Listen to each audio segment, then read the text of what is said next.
Another case of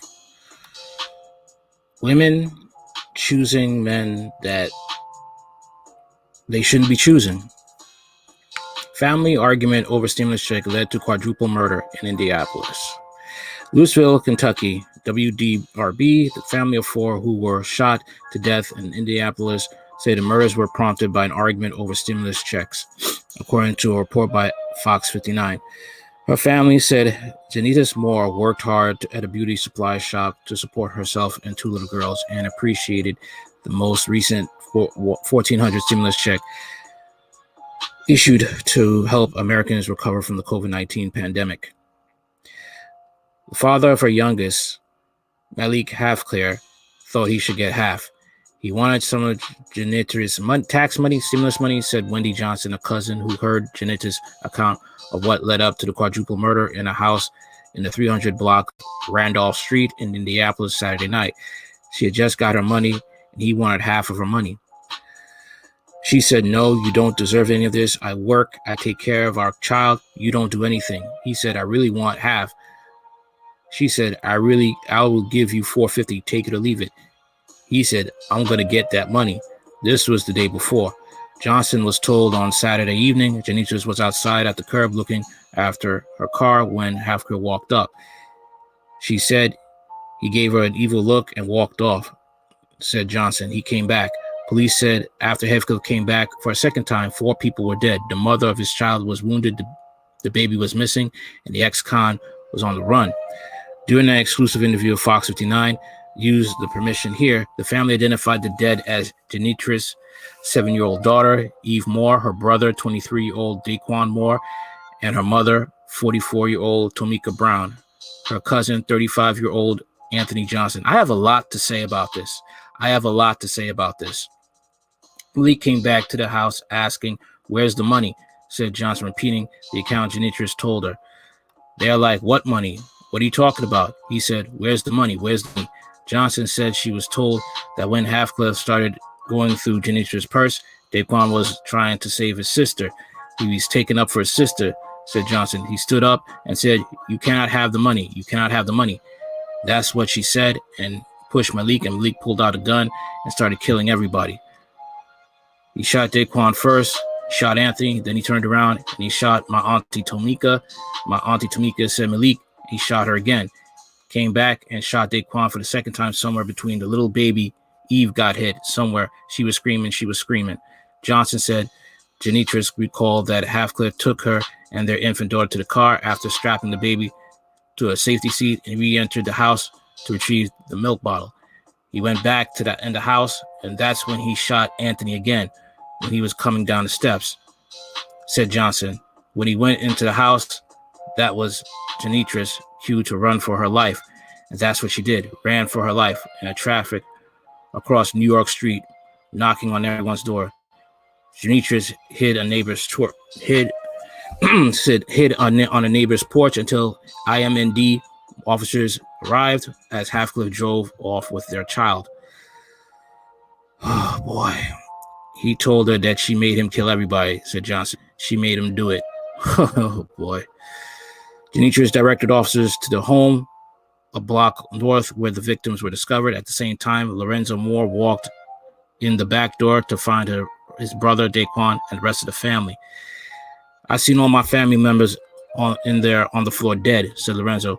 "I could put the picture together of how everything went down and how everything went down," Lorenzo said, and he was in disbelief. "I didn't even know this was my people on the ground suffering because they let a monster out of prison."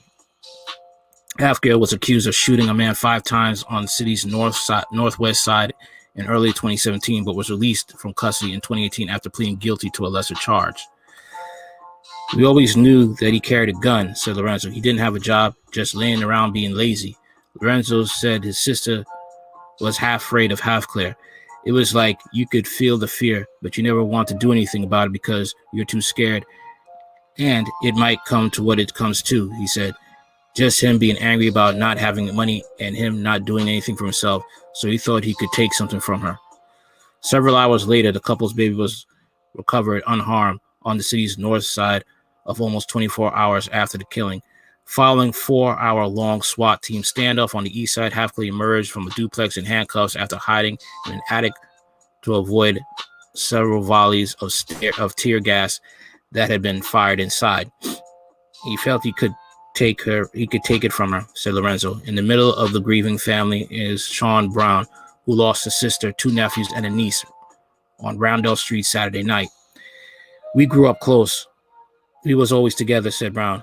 But at the end of the day, we are blood and we love each other, and we hate to see something like this happen. It is the most tragic thing that has ever happened by far to my family. Brown knows what he speaks, having lost one brother to a drowning and 2 of his wife's cousins to murder on the Far East Side a year ago. I feel like this gun violence has touched enough people that y'all can go ahead and knock it off, Brown said. It's been enough. Enough is enough. The family is struggling to raise the funds to bury their loved ones. Brown said Eve used to call herself Uncle Sean. Anthony Johnson leaves behind his wife, Renee, and 3-year-old son, Anthony III. Daquan was the family cut up, making everyone laugh, and Tamika relished her role as a mother. Her whole life was her kids, period. That's all she knew, said Brown, who called Daquan the next big thing because of his possible future as a rapper and comedian. Got robbed, and he had so much potential. The world was robbed. This is what I see about this. A lot of these black women in the hood always be picking these jailbirds. And it's usually these black women who, either have low self-esteem or they want a man that they could control. Okay? That's what it is. They feel that either they can't get a man that would really like them, or they want to get a man that they could control. That's either one of the two. And her growing up in an environment where this was cool to have babies by inmates.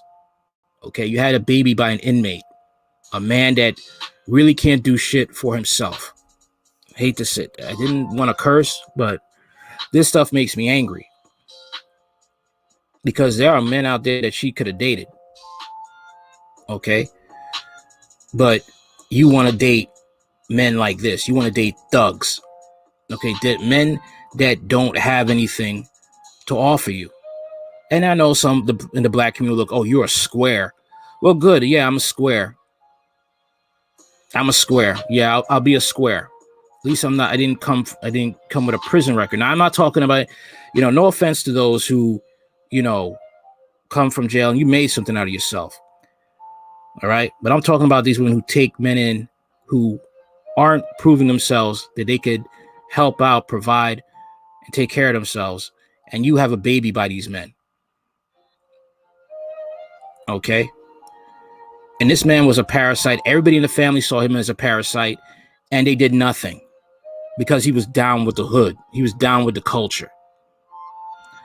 Okay. He was down with the black subculture because there's many parts of the black culture. This is the one that is reviled, but it's sad to say this is the one that gets most media attention. And this is the one that you'll see mostly in rap videos and hip hop videos. Facts are facts. Okay. And the sad thing is that, a child is left without a father, without a family, because the mother chose this man. Yeah, you're going to get mad because I said she chose him. Yeah, she chose him. She definitely chose him. Okay. You could have chosen anybody else, postal worker, construction worker, but you decide to choose a man coming from prison who has a rap sheet, who cannot do anything for himself. Everybody knew he had a gun and did nothing to get him out the house. Call the police. You had this man living with you. And the whole family. And the sad thing is this was probably a matriarchal household. 9 times out of 10, this was a matriarchal household. A ghetto matriarchal household. No real common sense. The women ruled, and they ruled mostly with their emotions. He looks good. He got muscles. Ooh, I like him. But he comes from prison. Oh, stop hating. Stop talking white. Stop acting coonish. I like what I like. And it's sad to say, this isn't just, black women for, work at beauty shops. There are black women who have been cops, okay, cops, detectives, and they got killed because they dated a man that was lower than them. Let this man beat on them and everything.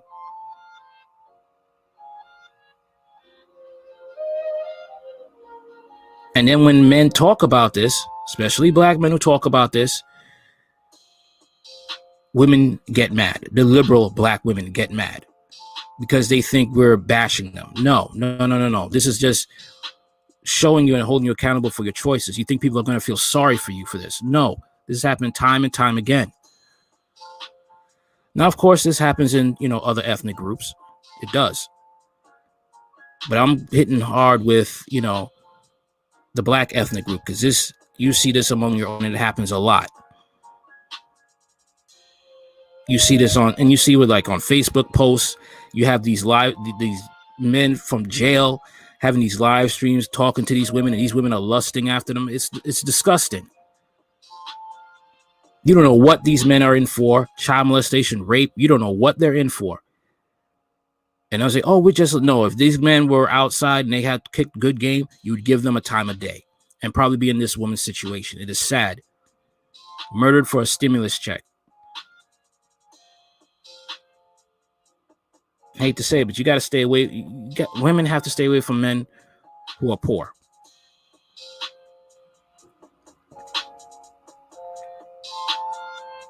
That is just the bottom line.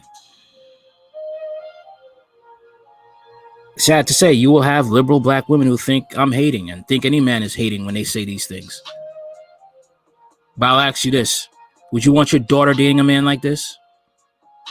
Would you? Sad to say, some of you would. I'm fed up with it, but this right here, there's no one to blame but the family. The mother for her poor choices, and the family that didn't stick up and say what they had to say while these people were still alive. And it's sad. But unfortunately, the even sadder part is this will still continue, because you will have black women who will think this is okay.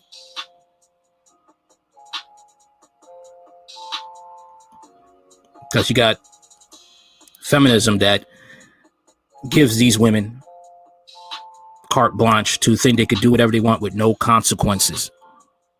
Yes, I said it, feminism, the dark feminism that is today, not the feminism of old where women had no rights and they had to have rights and they needed protection. But this type of feminism, this is what is emboldening the black community women. Majority of them are liberal. Majority of them don't respect men that can provide and that could add value to their lives, or just use them for a come up. But these men who are scumbags right here, like this dude, they'll give him the world and then get mad when he beats on them or kills them. And then some idiot will say, well, why didn't black men protect us? Tragedy. All right. Like, share, comment, and subscribe. Later.